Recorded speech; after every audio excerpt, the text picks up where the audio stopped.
Peter Geoghegan, welcome back to Politics Joe. How are you? I'm very good, Ollie. Thanks for having me in the studio. It's a pleasure. It's a pleasure to have you here. For those unfamiliar with your glittering body of work, tell us who you are and what you do.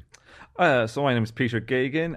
I run the Democracy for Sale newsletter and Substack, which is a place where we publish lots of stories about dark money and hidden influence in politics. And if you've heard the name Democracy for Sale somewhere else before, it's because it was named my book, which I brought out a couple of years ago, which is all about dark money and hidden influence in politics. And so that's a beat that I've been doing for a few years now, and it doesn't seem to be a beat that gets any quieter. But an election's always a good time to have some chats about it. Well, yeah, absolutely. And it's also probably, I guess, one of those sort of tentpole moments where people who, if they were to funnel some money into politics, might have more of an interest in doing so because there's much more of a tangible outcome to something that they can influence or affect. So before we get into the election, think tanks, and that whole world, maybe just for the sake of anyone who's sort of viewing this as a standalone thing rather than any of the previous interviews we've done, could you talk about sort of how dark money connects to British politics, first of all?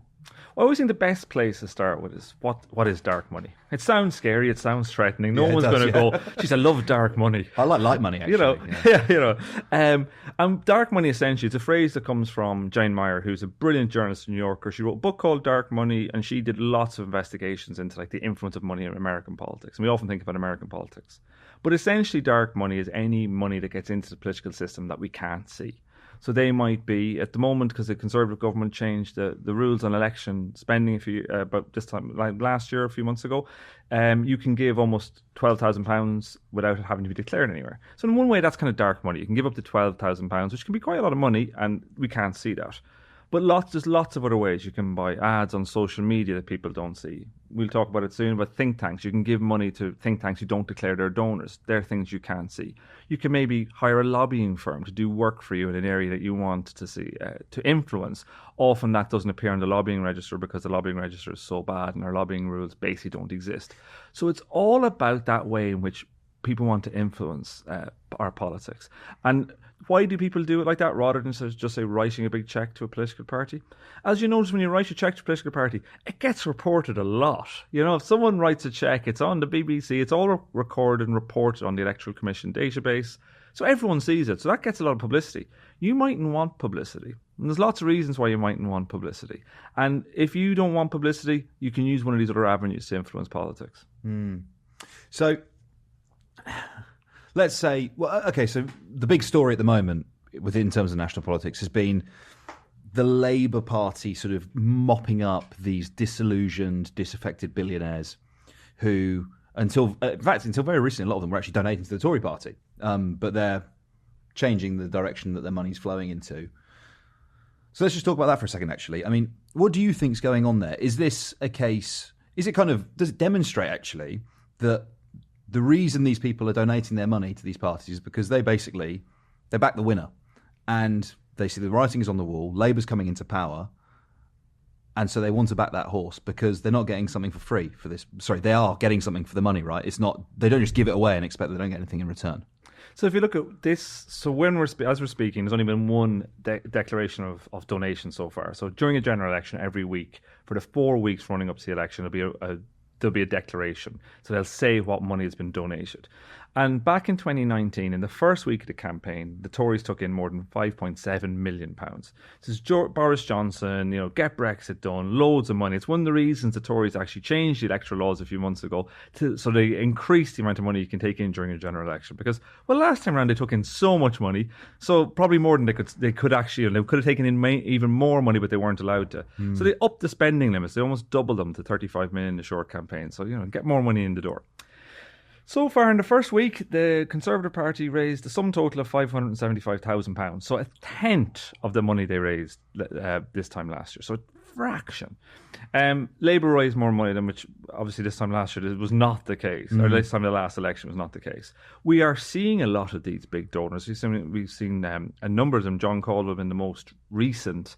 But we've seen a number of donors who've shifted their allegiance from the Tories to Labour. Labour trumpet them as a great sign. These are all donors who would have been part of what was called a leaders group of Tory donors. So if you gave over £50,000, you get invited to a quarterly meeting with the Prime Minister and Cabinet Ministers. No notes are taken, no record is kept publicly of who is there. And so they would have been part of all of that set, and they are now deciding to back the Labour Party. And I think it is genuinely really interesting. It's very much been a targeted campaign by the Labour Party. You can see it through Labour Together, through Morgan McSweeney, who's essentially Keir Starmer's right-hand man, who's been running the campaign. They have, for the last while, not just put on a charm offensive for business, but also for donors. Talking to donors, getting donors into the tent, being seen to be listening to donors. And you can see that in some of the background briefings to journalists around policies, etc. That these are policies that donors are donor-friendly. And effectively what the Labour Party saw and realised was that the Tory Party they've taken in way more money than the Labour Party for the last decade and more. And the Labour Party now, for the first time, are kind of outgunning them, bringing in more money and bringing in more of these big donors. Whereas in the past, the Labour Party, the last general election, 2019, had a lot more ordinary members. So they had more money coming in from Jews, less money coming in from big donors. There's less Labour Party members now, but it's more than kind of replaced by this money that comes in from big donors. But it's a really fair question, knowing what we know now about donor access. And in some ways, I wrote my book. It came out in 2020. I wrote most of it in the kind of back end of 2019. And then I covered the COVID contract scandal very intensely. I was one of the first journalists reporting that story. Even I was shocked by what we know now from COVID contracts, the way in which party donors were put into were 10 times more likely to be put into a VIP lane for COVID contracts. We also see where party donors are given seats in the House of Lords, the privilege access. So we know that's how British politics is run. These are many donors who've been in those worlds. They're not necessarily on the VIP lane of COVID contracts, but they know how political access works. The fact that they're all now giving money to the Labour Party, and there's no such thing as a free lunch. I think the question will be, what do these donors want in return? Yeah, Rachel Reeves was reported by The National as telling a room full of, I think there were city types, bankers and that, your fingerprints are all over the manifesto. And it's kind of, it's tough to track, isn't it? Because we know who's donating, but you're never going to find or show or prove the thing that's like, this is what they got in return for their money. And I don't know, my inclination, clearly, right, we don't live in a feudal system anymore, but our ideas about sort of power, wealth, and how the two actually quite symbiotically interact with each other. Our notion of sort of being this, like, you know, the mother of all parliaments, shining democracy, money does often buy access, and as a result, power, doesn't it? And often quite small amounts of money. That's a remarkable thing about British politics. You know, we saw like Frank Hester, who's the big donor, who's accused of making appalling comments about Diane Abbott and appalling comments about Muslims and others.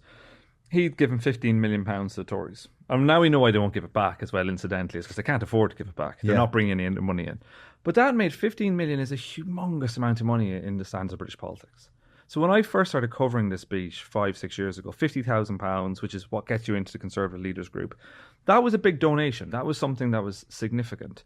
And we've seen these mega donors, but actually there's not that many of them. And parties are all kind of chasing around quite small amounts of money and crucially, very small numbers of people who are willing to give any money at all. So they're chasing these. It means it's quite small amounts of money can have a huge impact. The Robert Jenrick story with Richard Desmond, which is a big story a few years ago. Richard Desmond, an esteemed porn baron, former proprietor. One of the best porn barons we have. Former proprietor of the Daily Express. He had a housing development in the Isle of Dogs, and there was changes happening in the Tower Hamlets. Council brought in was going to cost him about £50 million for his new development in terms of tax. Robert Jenrick, who was the planning minister at the time, called it in and reversed the decision. Prior to calling it in, Robert Jenrick had sat next to Richard Desmond at a Tory fundraiser, and Richard Desmond had showed him pictures on his phone and a little bit, and kind of lobbied him. And Robert Jenrick clearly was very convinced by this lobbying, and he paid Richard Desmond had paid the princely sum of £12,000 to be at this Tory fundraiser to buy a table.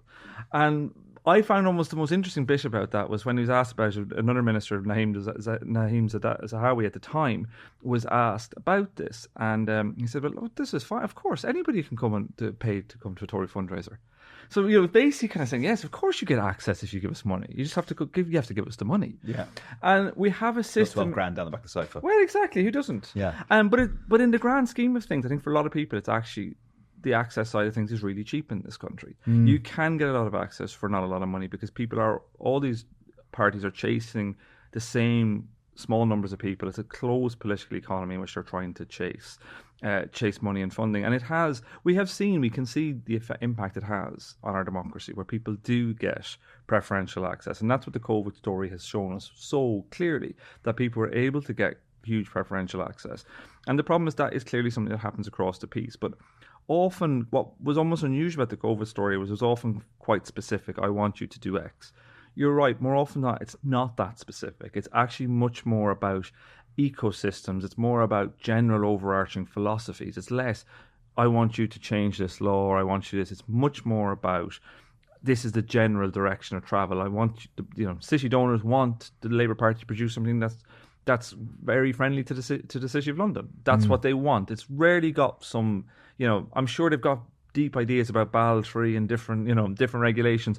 That's rarely what you're talking about. It's more of an overarching ethos within which what's thinkable and what's doable becomes constrained by what's politically acceptable to people who give you money. Yes, and like you said, there's a small number of people who are prepared to be subject to, well, admittedly, actually quite limited degree of transparency that we do subject political donations to. There are other mechanisms by which you can funnel your cash into the political system, right? One of which is via think tanks, which, the more I think about it, as actually a sort of demonym, a sort of construction. Like think tank it's almost like a Westminster brain thing, right? Like you're living your life normally, and someone goes, "Oh, what do you think of this think tank?" What the fuck is a think tank? Like, well, I don't even know what this thing is. What are you talking about? They're like ostensibly these organisations that are set up to come with policy ideas, right? To influence policy or like produce reports and then send them to MPs. But in reality, they do a lot more than that, don't they?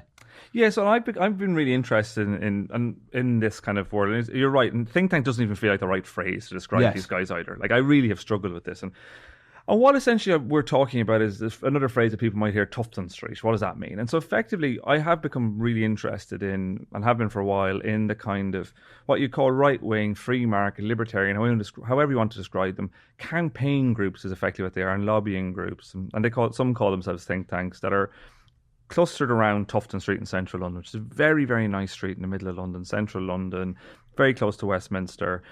55 Tufton Street and 57. It's owned by a Tory donor owns the building. There's all these different groups who are based there are near it and other streets around it. So groups like the Centre for Policy Studies was very influential, particularly under Margaret Thatcher. Groups like the Institute of Economic Affairs, Policy Exchange, the Taxpayers Alliance. These are names you've probably read in the newspaper somewhere, you've seen on TV. And I must confess, when I first started doing this sort of work about 6 or 7 years ago, I really didn't know anything about these guys. I first kind of saw the think tank world, I became interested in it when, after the Brexit referendum, a group called the Legatum Institute, which is another one of these think tanks, whose owners are involved, the people who own the Legatum Institute also own some of GB News. They brought out a report, maybe 2017-18, about the Irish border, which is somewhere I'm basically from. And they were talking about solutions to the Irish border. And one of them was to create like little zeppelins that would go along the border and like kind of intercept things. I was like, this is absolutely fantastic. And it was in the news. And I went, who are these people? How does this get into the news? It was I kind of started from first principles on it. Yeah. It wasn't like some great, like, oh God, it's a conspiracy, I don't like what they're saying. It's like, how is this nonsense in the news? Like, I often start stories like that. How the hell did this get into the news? It's a good starting point, yeah. It can often be. And that's how I started off getting interested in think tanks. And I wrote a lot about them in my last book, also Democracy for Sale, all good bookstallers, etc., etc. But what I was writing about at the time, I was like looking at how they operate. And effectively what these guys are is they don't declare their donors, so I am so interested in them. And when I was researching my last book, I spoke to a guy called Gutto Bebb, who was a Tory minister for many years, a Tory MP, a Welsh Tory.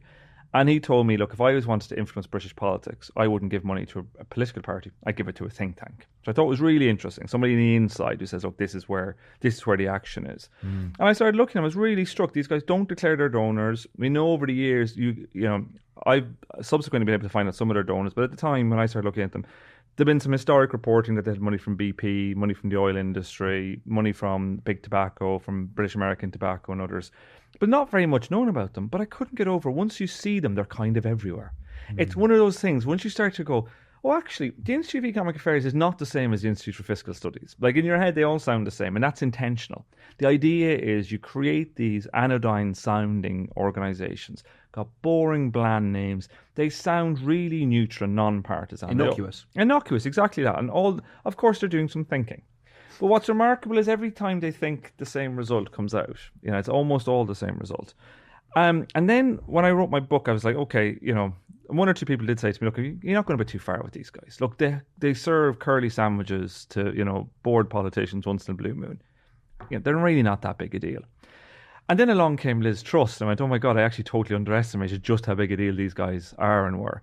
Liz Truss was, in the words of Tim Montgomery, the Conservative pundit and former Boris Johnson advisor, incubated by the Institute of Economic Affairs. When he tweeted that after Liz Truss got into power, Mark Littlewood, the then boss of the Institute of Economic Affairs, tweeted like a little smiley emoji with the sunglasses, you know, he's bossing it. In power, Liz Truss brought in people from the, you know, her head of economics was Taxpayers Alliance, all these organisations, but not just that, the ideas that she basically blew up the economy with, that were her mini budget, they all came pretty much straight from the Institute of Economic Affairs, the Central Policy Studies and others. When her mini budget came out, both the IA and the CPS were like, this is brilliant. You know, this, I think the CPS has something like, you know, so many of our ideas are in here. We're so great to see it. And they have had this huge influence. They had this huge influence on Truss. And actually, even in the post-Truss years, these guys have still, you know, the IEA, the Institute of Economic Affairs, had more than 5,000 media hits last year, according to its company accounts. You know, these are people that have huge amounts of media reach, huge amounts of political reach, have really, in many ways, shaped the political agenda and what's talked about. And that's what I mean about what's talked about, what's thinkable in this country over the last, especially since Brexit. And I think we've really kind of not interrogated this in any way enough, and the way in which our political process can be shaped and shifted. And I did a couple of investigations that I published recently around this, and one of them was by looking through charity records. I was able to start to figure out, myself and my colleague Lucas Amin were able to start to figure out who some of the donors were. And surprise, surprise, lots of the people who've been giving money to these think tanks are massive Tory donors. So what you then have is a bunch of people who are Tory donors who give money to think tanks who are conservative think tanks, also give money to the Conservative Party. But when you turn on Newsnight, you can still have somebody from the IEA sitting next to someone from the Tory Party. The person from the Tory Party is a Conservative voice. The IEA is an independent, potentially independent right of centre. But effectively what you have is the exact same people who are bankrolling both of these organisations.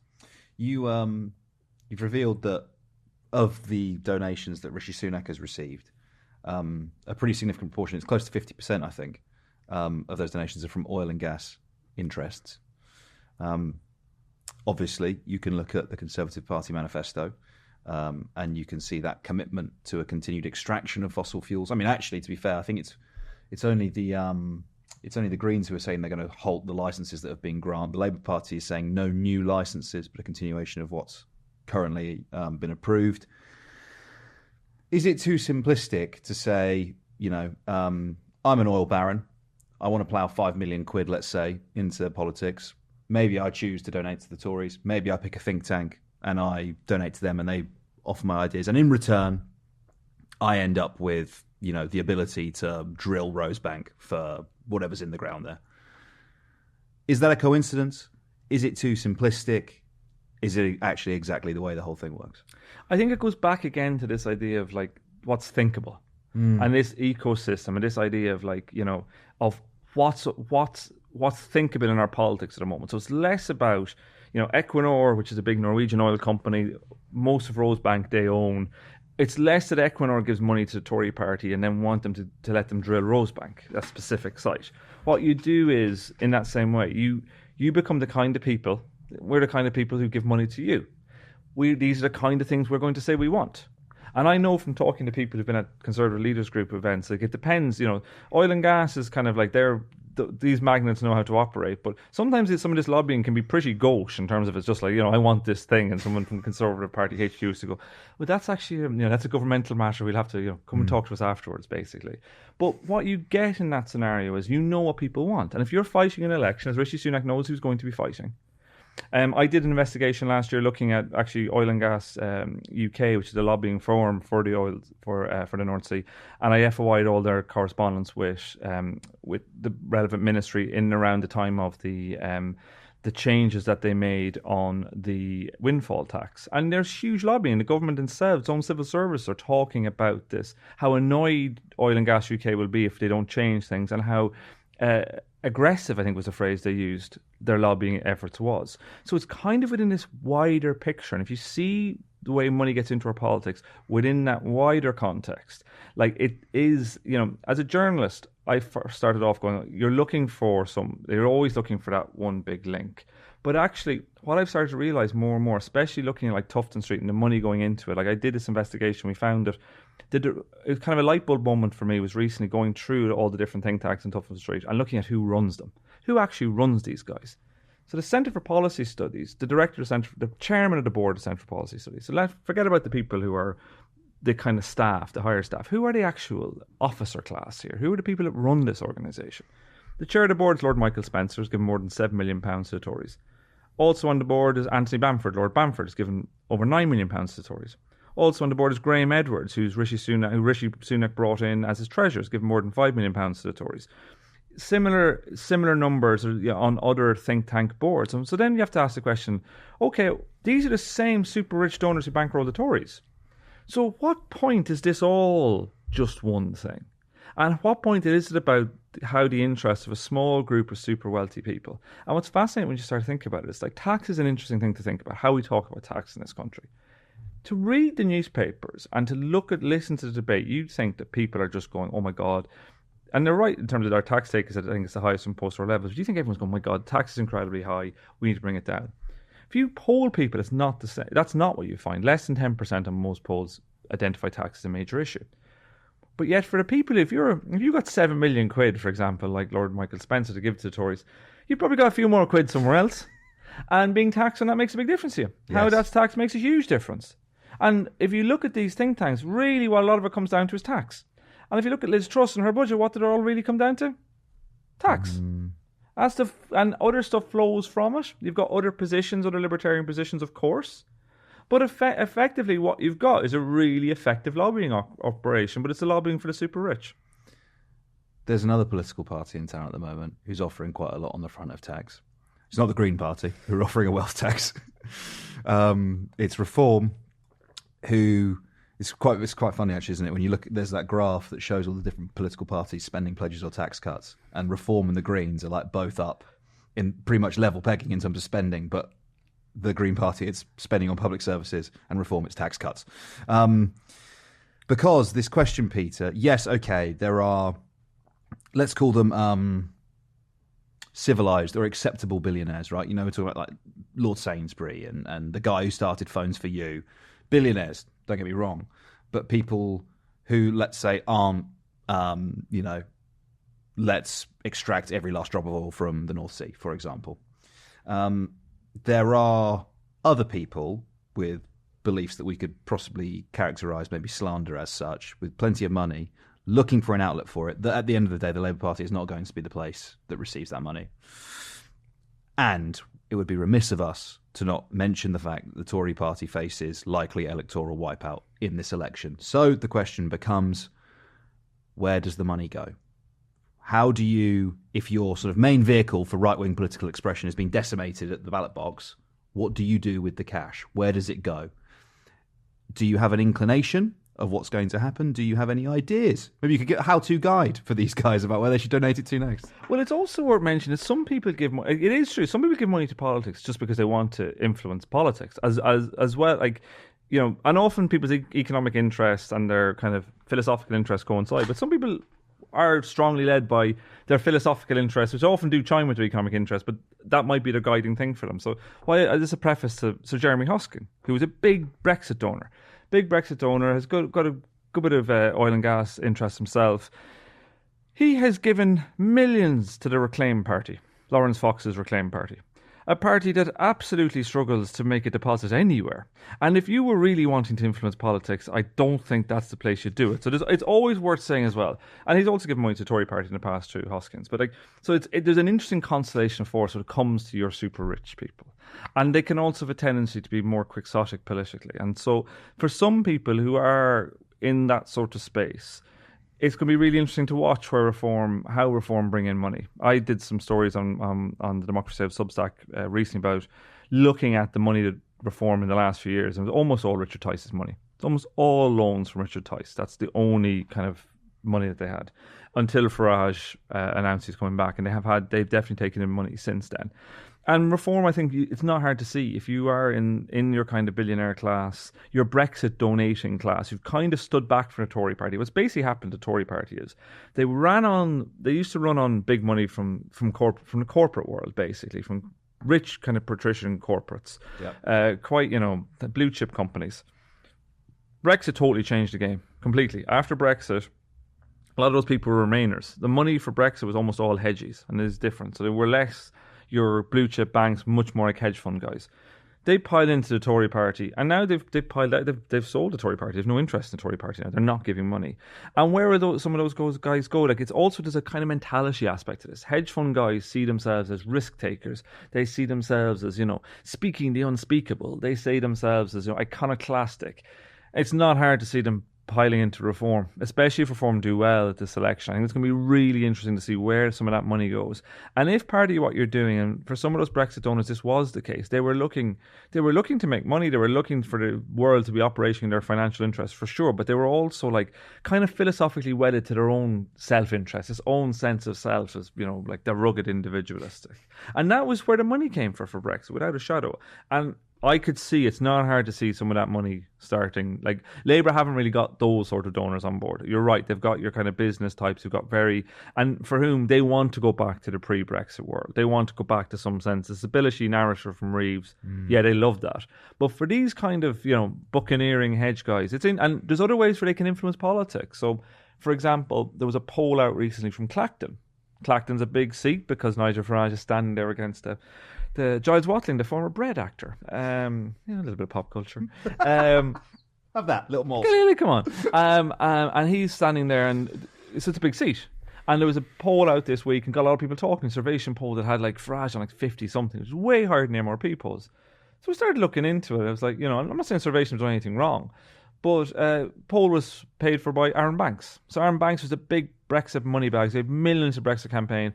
Very controversial donations, very controversial business interest. Aaron Banks hasn't given any money to British politics, as it has for years, and so has avoided that thing in the newspaper that says, Aaron Banks gives money. But instead he's funding polls. Polls can be really effective for they spark conversations. You can get, you'll have a conversation on the news. It'll be reported in the media. You can do a lot of work, and that's the thing. There's lots of ways in which you can influence political conversation in ways that can be significant, but in ways it's really hard for the ordinary public to see. Just finally, if we were to try and go about fixing this, what are we talking about here? Are we talking donation limits? Are we talking dramatically improved transparency and serious regulatory punishment for people that break those transparency rules? Are we talking, I think it was Daniel Chandler, who we interviewed on here, spoke about a system called democracy coupons, where basically everyone in the population gets a coupon, you get to give it to a party that you want, and you essentially take big business out of the whole equation, and the state funds the political party based on how much support they have amongst the general public. I mean, what ideas are you interested in terms of reforming this for the better? Well, the most frustrating bit is, on one level, the easiest, lowest level of this is actually super doable. Super doable. That kind of taking big money out of politics, transparency piece. If you look at Spotlight and Corruption, who are an excellent NGO in the space, they brought out a report. Unfortunately, it landed just on the day Sunak called the general election. And it was about just this. And what they'd done was they went through all the recommendations of the Committee on Standards in Public Life, all these different cross-body parliamentary committees, all the things they'd said about basically democracy in our electoral system and transparency since 2010, since the Conservatives got into power, and basically went, as a scorecard, okay, what's been done and what hasn't been done. Let's take all those things that haven't been done and put them together. What does it look like? And it's a really good thing. It's donation caps. ways to end dark money in our politics. So no more money from what are called unincorporated associations, which are basically black boxes. So at the moment, you or I could call ourselves Joe, Joe for Jesus, whatever we're going to call ourselves, and start giving money to political parties with no transparency. It's crazy. Stopping companies, especially companies who are owned by foreign people who aren't on the electoral roll, stopping them donation. There's tons of stuff you could do. It's not hard. It's all there. The problem is the last government, instead of actually doing these things, they actually did the opposite. They brought in an Elections Act, they brought in voter ID, but also neutered the Electoral Commission. We still have the maximum fine for breaking electoral laws, £20,000, which is absolutely nothing.